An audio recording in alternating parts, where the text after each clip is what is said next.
Hey guys, it's Julian, and today I'm going to be showing you how to make Blanc style tech house like Cloonee and Michael Bibi. I've got a ton of new techniques, a ton of brand new samples in this video as well, and I'm going to be showing you how to make this more minimal style of tech house. As usual, you can get the full project file, samples, MIDI, presets, everything like that from this video. It's available right at the top of the description, and if you're a patron on my Patreon, check there, because it's already available and has been since like 2 days ago, I think. And yeah, let's get started.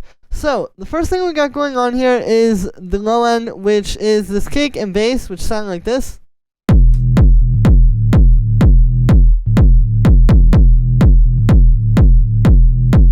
So I'll start with the kick. Here is the kick by itself.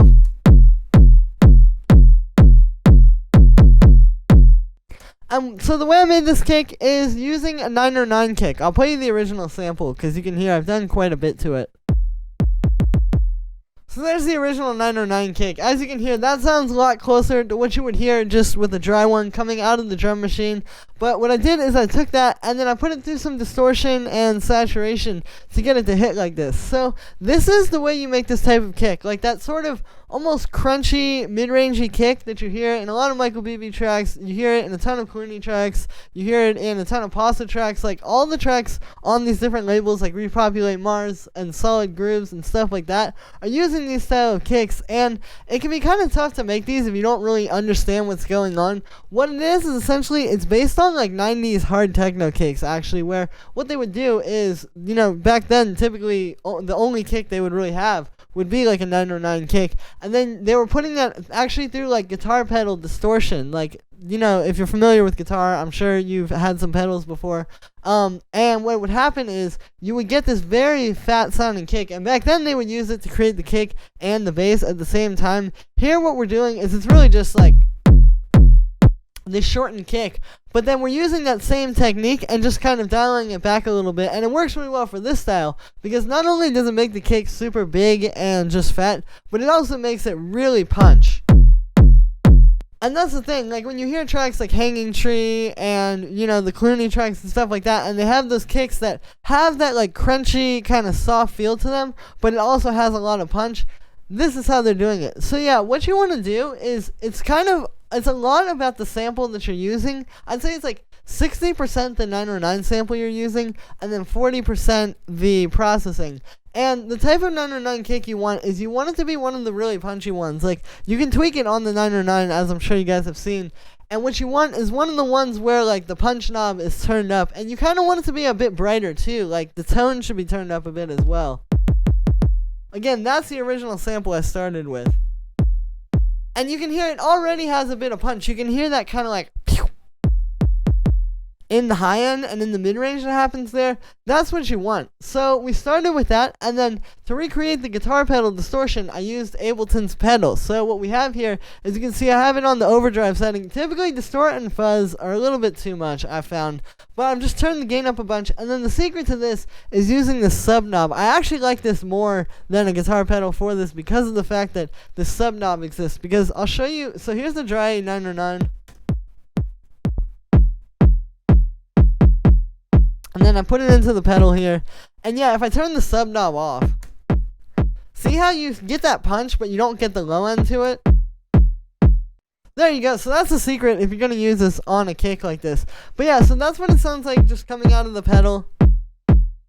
It's still not entirely there, but you can really hear the foundation of the sound. And you can already start to hear that like kind of in the mid-range. And then the last step here is using this drum bus. And you can hear that's what gives it that extra thing. And you can hear like this is really giving it the fullness too.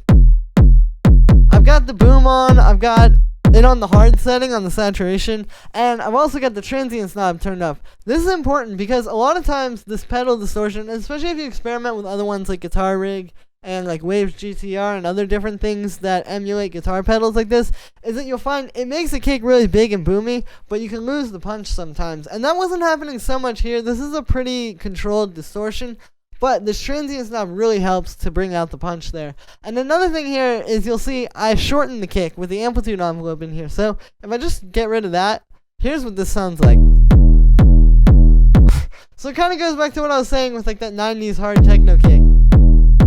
So what you have to do is just use the amp envelope. This is why you want to do this in a sampler. You could use the fade as well, but it's just really easy to work with this way. You just turn down the sustain, and then the decay is essentially going to be like the length of the kick there.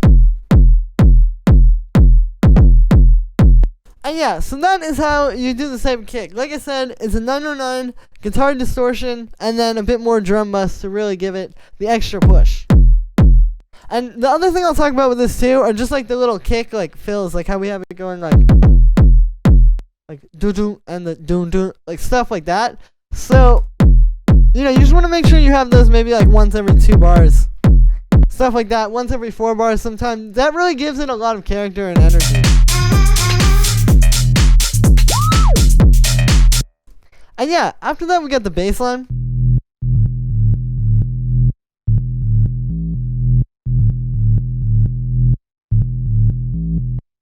So yeah, you can see here are the notes. Really simple bass line. We're in the key of E. If you listen, I tuned the kick as well, because if you're using this kind of kick, like I'll pitch this up so you can hear it. Here, that's in the same key as the bass line. Definitely want to make sure you are tuning your kick and bass when you're using this type of kick, because it has so much like harmonic content. But you can see, so this is in the key of E, and then we're just using 2 other notes other than E. It's mostly playing the root note, but then I'm also using D here, and I'm using A. So this would be the minor 7th. We're in E minor. That's you usually want to write these bass lines in a minor key. We're in E minor, and we're using the minor 7th and then the 4th up here. So those are the 2 extra voices I like to use. You could also use the minor 3rd there. Typically sounds pretty good. Those are the ones that are going to give you like the proper vibe for the style, because that's a big thing about it too, is like not just writing the bass line rhythmically, but also just knowing the right notes to use. Even though it is a very simple bass line, you know, you want to be able to call on this stuff and really know what's happening so that you can do interesting things with it. Another thing you can hear is there's a bit of swing. So I use this groove here. I use this Logic swing from Ableton. And yeah, that's just a nice way to give everything like a really uniform swing and a uniform groove, because everything is going to have a little bit of swing in this track. And so if you just do it by hand, a lot of times you can kind of like, you know, the bass line will be slightly off from the percussion and you'll hear it and it doesn't feel as rigid. You really want that like tight, rigid groove. So just using a groove in Ableton Groove Pool is a really nice way to, you know, have everything really solid like that. But the sound with this one is a simple FM sound. So this is how you make that sort of like mid-rangey bass that you hear in a lot. Like this is, I was aiming for like a very hanging tree style bass line with this one, and you can hear, you know, so that's how you get that really like boomy low mid-range bass that also still has a lot of sub to it. It's really simple. All you do is it's just sine waves, so you can see it's like that, and then I've got the octave of the second one up, so it's an octave higher than the other 2. But yeah, you know, really simple FM sound. Like it's not that hard to make this. But what's happening is it's really based on a sine wave. Like the idea here is that you want a sine wave-esque bass, but with just a bit more harmonic content. So we're literally just using the foundation of a sine wave and then adding harmonics to that with the FM. And then I have this drum bus just to beef it up. This is pretty important because you really need this to sound full. Like if this is weak, it's going to show, especially if you're like mixing your track together with other tracks like a DJ. You're going to really be able to tell if your bass line's weak. So yeah, you just want to, you know, saturate it pretty hard with something like this. You could also use the Ableton saturator. There's a million saturators out there. And then the last thing on here is I just have it sidechained to the kick, you know. That's pretty important for the groove with this style, I'd say. And then I have those in a group together. It's really simple, but this is the best way really to get your kick and your bass and your low end in general to sound full. I've just got a saturator on here, so here's without it. And with it, you can hear, you know, now everything hits really hard and it's really glued together. You know, this is the best way, like when you hear a track and it feels like it has a really solid low end, this is how they're doing that, is by grouping stuff together. And then just putting it through saturation. And the secret with this is turning this bass frequency down, because if I turn this up, that's the default setting. Check out what this would sound like. So this is how you get like a pretty hard saturation like this, so that you can really get them sounding fat together, but without having like that crunch that happens. You just turn that down. And yeah, after that, the next thing we have down here would be like these little sort of background sounds, which sound like this. There's 4 of them.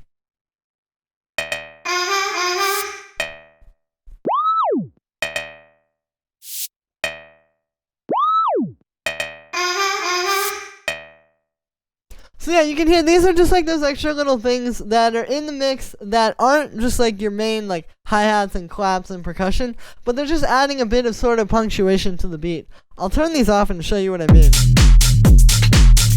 So this is just the basic groove of the track, and it's pretty solid, but it doesn't really have anything changing. It's just like, it's very static. It is dynamic sonically, but it's not dynamic in terms of like arrangement. So when we turn these on, you can hear it's just giving you that extra sort of flair in the track. And these are really simple. I'll show you, like this first one here is just a noise step. It just hits on the 4 every 2 bars. Like that. And all this is, like I said, white noise with a bit of attack to it and a high pass filter. This next one is like this little whoop. And this one is made with operator. All this is, it's just a sine wave. I literally didn't even change the oscillator. And then what's happening here is I have it going into this pitch envelope. And so the pitch envelope is making it go, wow. I have it set like this. And then there's an automation, actually, of this sustain. Like at the end, I just have it going, wow. So that's how you get that pitching down. If I get rid of the automation, like I'll just keep it in one place, it would just do that. That also kind of sounds cool, but the automation just kind of makes it more dynamic. And then I also have, inside of the filter here, I use this shaper. So I have it on the soft shaper. That just makes it hit a little bit more, makes it a bit more crunchy. We got some chorus, drum bus, high pass filter. The high pass was important with this one because when it goes down in pitch, it got really bassy and that messed up the mix. Then we have this little like synth percussion. So the way this is made is it's an operator patch. It's just a square wave and a sine wave doing a little bit of FM. It really just kind of sounds like a square wave. But then what I did is I put it through this resonator, and then I'll turn the drum bus back on too. Because you can hear that gives it the punch and actually makes it sound like percussion. But yeah, the resonator is just on this B setting, so it's that super like metallic sound, and then I have it on D sharp since that was... It was actually off from the bass line, but it sounded cool, so I just went with it. And then I just have this drum bus here. Which, yeah, the drum bus is pretty important for making it hit. Like, this really helps. If you're making synth percussion like this, it's a really good way to, like, make it actually sound like percussion and not just like a synth. And then the last one is just this vocal. So, yeah, that's just a little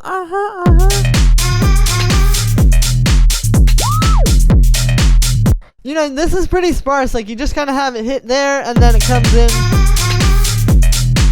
again after 4 bars. But it gives sort of like a human element to the track. Like, you know, if somebody hears a track that's just the bass line, or they hear a track that has the vocal, they're going to remember the vocal a lot more, and it makes it a lot more catchy. I'm sure it makes this video more catchy for you guys. With this, I've just got the vocal, you know, it's really about how it fits into the rhythm, because you're not trying to use too much effects. I just have like this short delay just to give it a little kind of rim sound, and then a bit of drum bus. But it's really just about like knowing how to play with eighth notes and really have this like fit well, because like if we just drop this on the 1, that is cool, but it sounds a lot cooler if you kind of can play with like, you know, having it play with the synth percussion. So yeah, it's all about just like where you fit it in the beat. After that, we have the hi-hats. So what this is this main hi-hat, which I made. This is 2 layers. So we have this one. You can hear this is adding more of like the body, like that. It's just like a short open hi-hat. And then we have this one. And you can hear this one is really just like, you know, it's really just the punch of the hi-hat. Because if you listen to this one, the open one, it sounds good, but it doesn't really have that like attack, and you really want this to be balanced out with the kick. So you can hear how like when I bring in that punch hi-hat, it really adds a lot and like makes it work better in the mix. So it's all about just layering sounds together to really just make it sound like one. Like to me, this just sounds like one hi-hat. It doesn't sound like 2 things. If I was hearing this in the track, I would just think it was like a really nice sample. But you got the punch. And then I have these shakers, which are just... You can hear they're just doing a bit of like bouncing around in the background. You know, it's a nice and simple way to add like more percussion without having the track be so full. Like, because this is a much more minimal style of tech house. And you don't want to, like... you don't necessarily want to just have like a percussion loop and a tambourine and a hi-hat. You kind of want to keep it simpler and just really focus on like kind of bringing it back to that. But these little shakers in the background are a good way to add a lot of depth without taking up too much space. And a little tip too is like the pattern here, how these are all like playing off of each other. The way I wrote this was I actually just originally started with this one.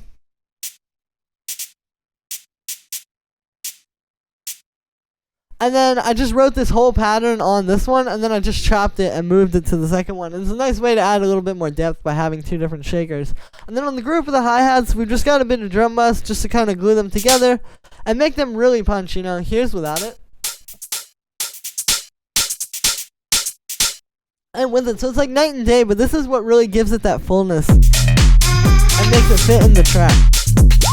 And then the last thing we got down here is just the percussion.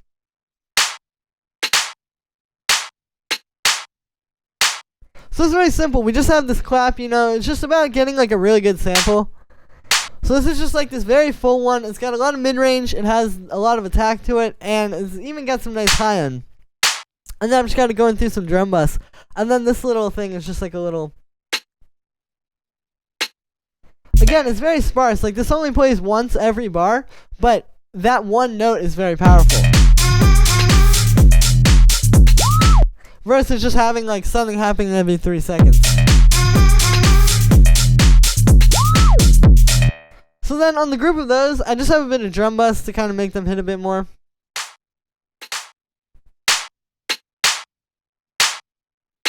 And yeah, that's it for the percussion. And the last thing I want to talk about just briefly is sort of the use of space in the track. So as you guys can see here, I have this arrangement where we go. It starts out as just a bass line, a little bit of sounds, and then the hi-hat.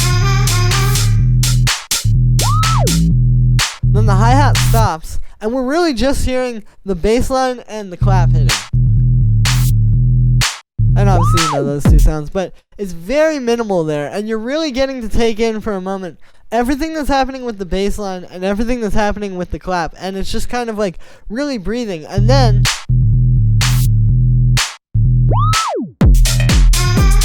you get that cool zap, and then it drops right into the track.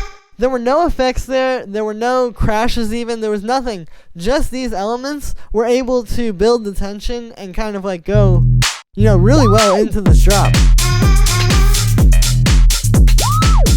So then you add effects on top of that, and it would be even further. And then at the end here, we do a bit of that too, where it's like... It just stops, and then you get that boom. And then maybe you could drop back in, like maybe you could do something like this, like I'll copy everything from there.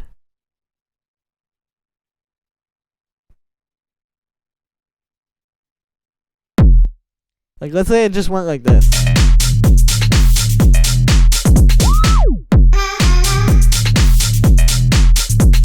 You know, again, we're just doing all these interesting little things just with like... really just making use of space and like taking things in and out of the track. So that's definitely something to think about. You know, you don't always want to just use an effect sample or whatever to transition. A lot of times you can just do it by playing with the elements in your tracks, and it's going to make it a lot more full and a lot more interesting too. You know, the track is going to feel really alive because you're going to have very dynamic layers and a very dynamic arrangement rather than just, you know, having a sweep every 8 bars. So yeah. That is going to be it for this one, guys. I hope you enjoyed. As always, make sure to like this video as well as subscribe, and let me know what you think of this video in the comments. Like I said in the beginning, you can get this full project file, samples, MIDI, the presets, all that kind of stuff from this video in the description. And yeah, if you guys want to support me, it's a great way to do it. I appreciate all the support lately, guys. You've been really killing it. And yeah, thank you so much, everybody, and I will see you tomorrow with another video.